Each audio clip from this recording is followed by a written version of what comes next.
तब वो हम ना माना यह हम शादी नहीं करी थे आखिर का है ना या का हमारे अपना दताव नचाल देखो दतवा हाँ मैंने कनऊ पूत जो हमारा दतवा टूट जाए तो हमें क्या पूछ दतवा तो हाथ टूट जाए तो हम पथरा दांत लगवाई देवे हाँ हाँ तो नहीं बोला बिल्कुल नहीं चलो ठीक तुम्हारी कसम हमार हाँ मैंने हमें मरी रे या का अपने दांत नचा के दिखाओ जुड़ते हम ब्याह कर ले चलो ठीक है हाँ तो ठीक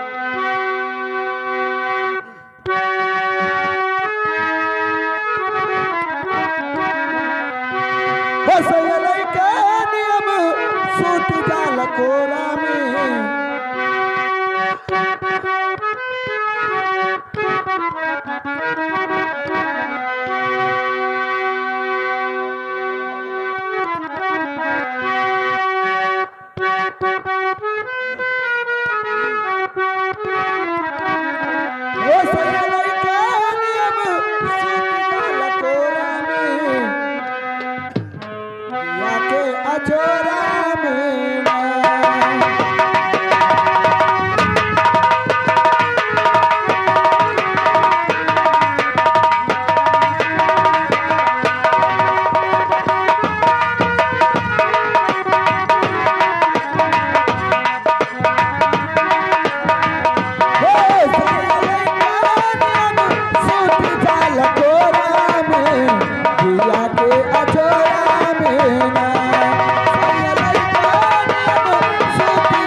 ना हम मनबे ना करे बहन हे दातब नचाए हम ना मानब या का अपने अंगठों नचा के दिखाओ हम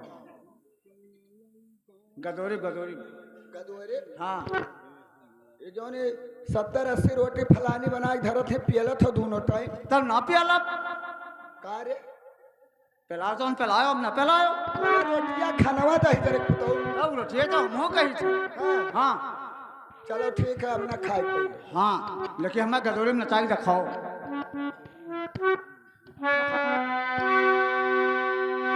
मारे ना गयो ना हम धस गए और ना तू धस गए काहे कि जो तोरा घस मार तो मैं लिखा और हमारा घस में धारू आई गई तार जिंदगी सुधर जाई तोहरे लगे तो और का तब तो तोहरे अपनाए मरी थे तोरा अठवा मरी थे हाँ जो ने किसमिस घतल लिया अरे हमरे मास्टर वा देखो मैं आराम बिटिया की जिंदगी सुधार दी क्या कह एक चक्कर में 6,500 रुपये की दवाई भरा दही जरे तो 6.5 नहीं चाहे 13,000 लाख हाँ हाँ लागे लागी अब के दही चाहिए बचबो न करी यह बात है हाँ तो डांसरों का सरपो लाग गया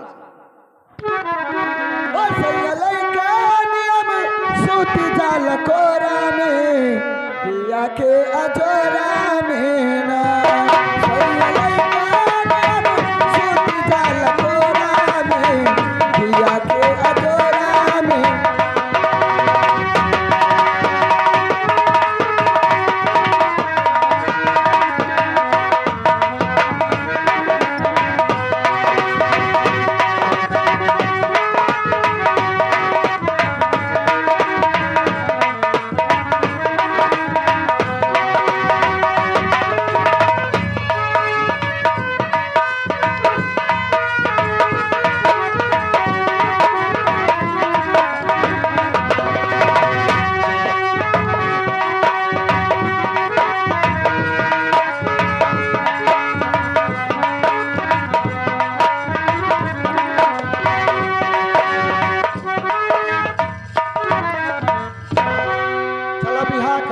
हम अब ही ब्याह ना कर पाए।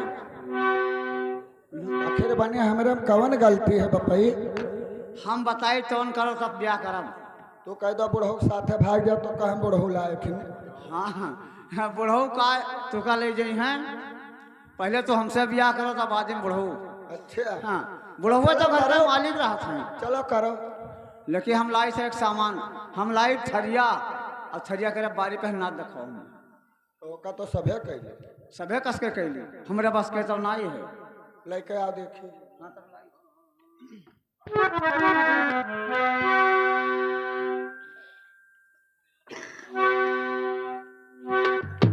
लेकिन नाचे तो लेकिन थरिया फुटक ना पावे। कौन हमारे बप्पा को